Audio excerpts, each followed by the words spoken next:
Found footage is one genre of horror cinema that has the capacity to become either great or very underwhelming. There's really no in between. You'll never hear someone say, oh yeah, it's filmed in found footage format and it's just alright. The Cloverfield franchise usually occupies a position quite high in this hierarchy, and I said usually because the third movie was not my cup of tea. But the first two films really took me by surprise because the shaky camera work really uplifted the chaos and suspense, making the experience really fulfilling. And now, we're well into 2026 and still waiting for the fourth movie. Is it stuck in development hell, or are people behind it trying to avoid another Cloverfield Paradox? We have been hearing vague comments and the occasional rumors, but nothing is set in stone yet.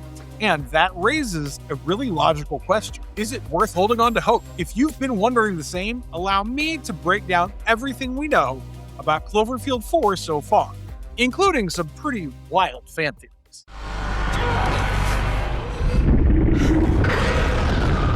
So is Cloverfield 4 actually happening, and when could we see it? We have good news as well as bad news. The good news is the movie is happening for real. The bad news is that the whole situation's quite complicated because technically it's in development, which can mean anything. Paramount Pictures has not released an official title so far, but it will be directed by Babak Anvari of Under the Shadow and I Came By fame. Joe Barton is handling the screenplay. Back in 2022, Deadline reported that Anvari was hired by Bad Robot and Paramount to helm the fourth installment of the franchise. Very little has been publicly shared about the project, so we really don't know how it will tie into the previous movies.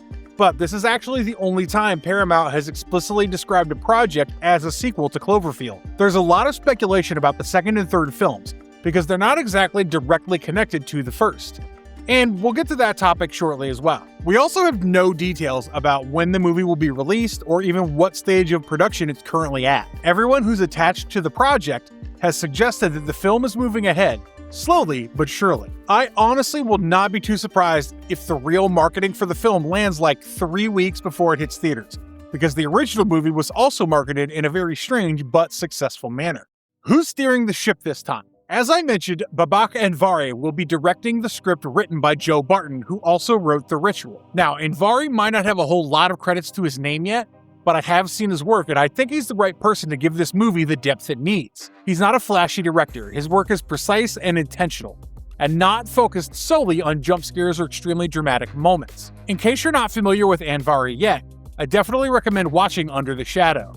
Trust me, you're not going to be disappointed. Barton also is an accomplished screenwriter who's great at portraying a slow burn. I think that quality will be useful in a franchise like Cloverfield, since the backdrop and atmosphere will play a very important and decisive role in how well the other elements work.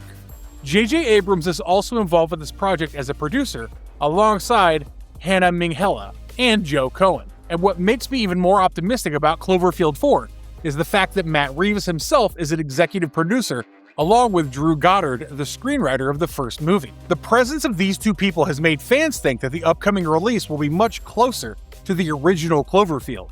It doesn't feel like a cash grab sequel, since the people involved have shown considerable pedigree. Paramount is taking this seriously from what this list of names says, and it does look like they want a legitimate franchise entry rather than just one that takes place in Cloverfield's universe and has no legs to stand on. What the director and writers have actually said on record. I'm all for fan theories and rumors originating from fishy Reddit accounts, but they only go so far in hyping up something like this. Even with very few details available to us, what matters more is everything the people making the movie have said out loud. In March 2025, Anvari spoke to Countdown City Geeks and accepted that he cannot reveal too many details about what's happening with the film or which direction the project is taking. He said, "So sad that I can't because everyone on that team is very secretive," which I understand, but whatever happens, just know that hopefully you're going to get something amazing. He also expressed a lot of excitement regarding the film, which I'm taking to be a good sign. For the longest time, a lot of people thought that the project had been shelved because there was radio silence, but if you think about it, this whole era of suspense is quite in tune with the franchise's strategy. There have also been reports about how Cloverfield 4 will not be shot in found footage format, although I'm not entirely sure how true this is. Things get a little murky from here because Joe Barton in 2024 tweeted that he didn't know what was happening with the movie. User Seth Snowy asked him what was happening with the project, whether it had been scrapped or was just waiting for the right release date. Barton replied, "People quite often ask me about Cloverfield. So, just to say, if you're wondering what's going on with that, I don't know. I haven't been involved with it since before the strike. I know what you're gonna say, and I feel the same." This messes a lot of things up because his script was what I was really looking forward to. Barton also said that the filmmakers are probably still messing about with the script, and he hoped they would make it one day. But that is not all he talked about. Much to the dismay and confusion of fans, he also tweeted, "Another writer is having a pass, was the last I heard." So, will the final script even be the one Barton had written? It doesn't look like he's been kept in the loop because we don't have any other updates from him. Nor do we know who this other writer is. This is slightly worrying, obviously, but it also means that Paramount is taking the project seriously and not sitting on top of the script they have. A few people have suggested that Barton's tweets could also be part of the franchise's classic marketing strategy of misdirection.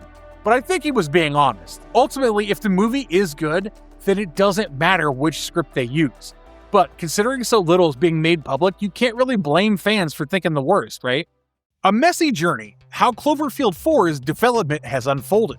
If you see the timeline of this project so far, it'll look anything but straightforward. We know that Anvari was announced as the director in 2022, but the film actually entered development much earlier, around April of 2018. When the directorial announcement was made, fans finally thought that the movie was going somewhere. There was momentum and suspense and some apprehension too, because we don't want a repeat of the third film. But what followed was complete silence, and for so long that most of us thought it had been shelved. There was no cast announcement, no production dates, nothing. Now, a lot of this was also because of the effects of the COVID-19 pandemic on the industry, followed by the strikes that froze development on countless projects and pushed timelines so far back that we're still feeling the effects today. Cloverfield 4 was not immune to that impact either. Finally, from 2024, we started hearing tidbits again, with the director finally giving us his reassurance last year that the film had not been shelved. Here, it's also important to keep the secretive nature of the franchise in mind, and not just in terms of marketing. For all we know, they're working on Cloverfield 4 under a completely different name, making it look like an unrelated project. So yeah, the development has been messy for sure, but nothing so far has pointed toward a dead end. In fact, this reminds me how in 2018, J.J. Abrams had said, "For me, the definition of a Cloverfield movie is less that it's part of a linear narrative and more in a Twilight Zone way." What do you think he meant by that? Let's rewind. Why the original Cloverfield still matters. To really understand why a fourth Cloverfield film carries so much weight, and why a direct sequel to the original specifically feels like such a big deal, you have to go back to 2008, when the first film was released. I've not attended either business school or film school, but in my humble opinion, the marketing strategy attached to the film should be part of their curriculum. In 2007, the very first teaser was attached to Transformers, directed by Michael Bay, and it was a teaser in the truest sense, because it just showed a strange attack on New York City with no title. The only thing to focus on was the involvement of J.J. Abrams. This kind of viral marketing was not totally unheard of, but for a movie attached to a giant like Paramount, it was a very calculated risk. Plot details weren't revealed fully even in the actual trailer, which added to the suspense. I remember seeing the trailer in cinemas too, because you do not catch me missing a Transformers theatrical release. And looking at Abrams' name, I honestly thought the film was pointing to Star Trek from 2009, because this guy was already attached to that. Ultimately, this risk was partly what turned the movie, made with around $25 million, into a staggering $172 million blockbuster. It also sounds too good to be true, but I assure you the marketing team was working overtime. Paramount's campaign worked because it scattered clues across different places. The first official mystery site was 11808.com, named after the film's release date, and it mainly showed time-stamped photos that fans could inspect for clues. Separately, the main characters had MySpace pages, which made them feel like real people before the film came out. Later, CloverfieldMovie.com carried the mobile text promotion, where texting 33287 could get fans the monster's roar as a ringtone and a wallpaper of a ruined Manhattan. This entire thing was an exercise in how inquisitive the human mind is. And if you think this was all they did, you'll be surprised to know they even created a fictional drink called Slusho, which had a website. The campaign also used Slusho, Tagruato, and Tito Wave as separate world-building pieces, adding fake corporate lore, protest group material, and clues like the destroyed Tagruato station and sonar imagery. The purpose was to create as much hype and suspense as possible in a scavenger hunt fashion. I don't know how to explain it to you if you weren't around at the time, but it was absolutely insane. We had no idea what was coming. Some people thought it might be a new Planet of the Apes, while there were others like me who were very certain that it was Star Trek. So when Cloverfield was finally released, no one knew what to expect. In fact, we went in expecting anything but what we got. In today's scenario, this might not sound like a very genius move because making websites and hiding clues there is something anyone can do. But remember, this was 2007. My internet back then was not what it is now. I mean, how many Gen Zs even know about MySpace or downloading quirky ringtones? It was a simpler time for sure. Anyway, I don't want to get into the nostalgia of the 2000s, so back to what I'm discussing. While the marketing was brilliant, it was not the only reason why the film did so well. You can have a brilliant campaign, but if the actual substance of the movie is trash, it's not going to result in the numbers that Cloverfield boasted. It was one of the best kaiju films of that time, and a lot of people thought it would be similar to Godzilla by the time the second trailer was released. But the filmmakers went a step further and added elements that made it much more terrifying than the Japanese franchise. J.J. Abrams said, "We all saw these Godzilla toys, and I thought, we need our own American monster. And I'm not talking King Kong. I love King Kong. King Kong is adorable, and Godzilla is a charming monster. We love Godzilla, but I wanted something that was just insane and intense." This vision resulted in the birth of a monster that we saw from the perspective of a New Yorker's handheld camera, which brought horror in a way neither King Kong nor Godzilla had done before. And that's why I say that found footage has the potential to connect with audiences way more than conventional cinema, because we place ourselves behind the camera. It almost feels like a first-hand account instead of something that a character sees first and we see second. And the fact that the character profiles were released on MySpace earlier also made us connect them in a pseudo-emotional manner. It felt like we were watching people we know go through this terrible kind of apocalypse without being able to help them even a little bit. And Cloverfield 4, a direct sequel, carries this legacy. It can't be just another horror story. It'll have to connect with audiences and build a relationship while being intentionally distant and mysterious in the correct capacity. Behind the curtain, what's going on behind the scenes? If anyone tries to track what's happening with this film, they just get bombarded with dead ends after a point. No matter how enthusiastic and determined they are, until the people behind the film decide to let something drop, no one from the outside can crack the code. Now, this isn't a bad thing. It doesn't mean that people are missing clues that are already out there, because there's virtually nothing out there. This is by design. This is the blueprint this franchise has perfected over the years. Even people working on the film are under such strict NDAs that they often might not know what exactly they're working on, which I think has only gotten tighter after the fiasco with Avatar, Aang the Last Airbender, just a few weeks back. I don't know how it happened, and Paramount has not really commented on the leaks either, but I can bet that they've changed their internal policies to make sure it doesn't happen again. What does this mean for Cloverfield 4? No more nuggets, that's all. And the element of mystery is even more important for this franchise than most other films, because historically, it's been one of the biggest contributors to the former's success. The scavenger hunt from the first film has continued, and you'll absolutely find a lot of information online.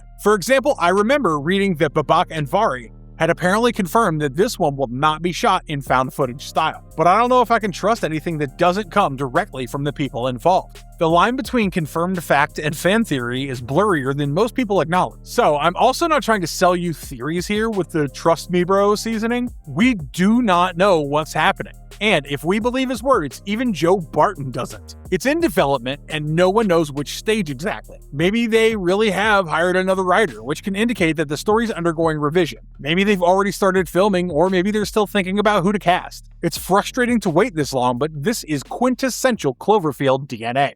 Delays, setbacks, and why this thing is taking so long. I already mentioned how the pandemic and the Hollywood strikes have affected the project's development, but even beyond the obvious, there's one thing that's probably made Paramount want to do its absolute best with Cloverfield 4. The Super Bowl Netflix drop for the third movie was a daring move, but it didn't translate into reviews. The Cloverfield Paradox was the first time fans felt let down by the franchise, as it didn't feel like it belonged to the universe fully. Maybe something refitted to occupy space there, sure, but the franchise had consistently produced good movies previously, but it lacked the juice that the other two films had. Obviously, the studio noticed. Even when a franchise has consistently produced good movies previously, just one mediocre release can spell disaster. And I'll be partly relieved if this is the reason why it's taking so long, because I don't want to wait for years to be disappointed again. Barton and Anvari have been very vague with their remarks, but I think if the movie's been scrapped, they would have told us. So for now, it is happening, and even if you're best friends with the project director,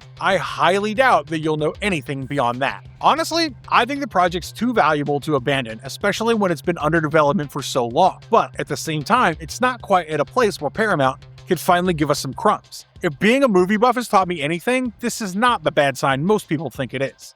Possible story directions and how it might connect to the Cloververse. Before going any further, I want to clarify that everything in this section lives in the territory of hints, rumors, and fan theory. Nothing is confirmed, and you're free to consider or disregard them. I know I said that I would not be selling any theories to you, and I promise you I will stick to that. This is not my personal take, because as an ardent fan of the franchise, I have learned to take things with a pinch of salt. Fans have speculated that Cloverfield 4 will take off from where the original movie ended, given that it will be a direct sequel to it. Some of them have said that the project might explore different kinds of threats alongside the monster we've already seen. Think something virus-based or with a hive mind on a much larger scale, showing way more death and destruction. Then, some other fans have stated that despite being a continuation of the first movie, the fourth one could also be connected to the Cloverfield Paradox's multiverse implications. If that happens, then the whole debate about the second and third movies technically not being connected to the original will be put to rest. Finally, the Tagruato question has also remained unresolved and is directly connected to the 2008 release.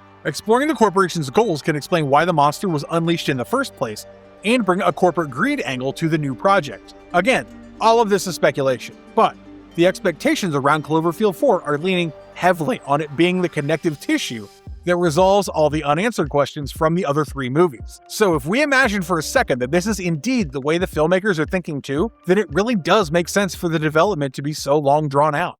Is Flowervale Street secretly Cloverfield 4? This Bad Robot production has for the longest time been hailed as Cloverfield 4. Some of the similarities are hard to miss, honestly. The details of the film have been very vague, and the release dates have been changed a few times, and the name itself really gave the impression that it was just a working title. This is a franchise with a documented habit of disguising itself until the last possible second. So when a mysterious Bad Robot film appeared with so little information attached to it, the instinct to connect those dots is completely understandable. The release timeline also kind of adds up after the long development period, but even this remains a fan theory until the film's actually released, because there's been no official connection between Flowervale Street and the Cloverfield franchise. The latest information about Flowervale Street is that the title has officially been changed to The End of Oak Street in March of 2026, and we have Anne Hathaway plus Ewan McGregor in the main roles. The plot details still reveal nothing, except that the locality their characters live in gets transported all of a sudden, and they finally end up in a place where dinosaurs possibly live.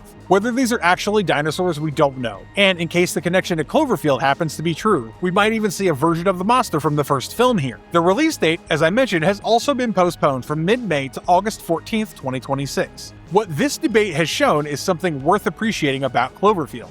Because the franchise has so thoroughly trained its audience to expect misdirection and hidden clues, that a possibly completely unrelated Bad Robot film can make fans believe that it's secretly Cloverfield 4. Maybe the theories are right, and this is the sequel that we've been waiting for. Maybe it's not, and The End of Oak Street has nothing to do with Cloverfield. Or maybe it's part of the universe, but not explicitly linked to the fourth movie. What do you think? Oh my god, they hit it! They just hit it right now! You guys, they just hit it! This is where things officially stand. We have a director, possibly two writers, and some producers, and a lot of theories. Everything is shrouded in mystery, which is understandable, and I would rather have them work on it longer so the end result is great. The project is alive and in development, and it can take another few years or be released in the next few months. I'll be updating you on any new details that come out, so make sure you subscribe to the channel to get notifications. And in the meantime, drop your theories in the comments. What are you excited about? When did you think we'll finally see it on the big screen? Let's talk about it. Make sure to like the video, subscribe to our channel, and ring that notification bell, so when we get updates about Cloverfield 4, you find out here first. Be safe, have a great day, and as always, stay marvelous.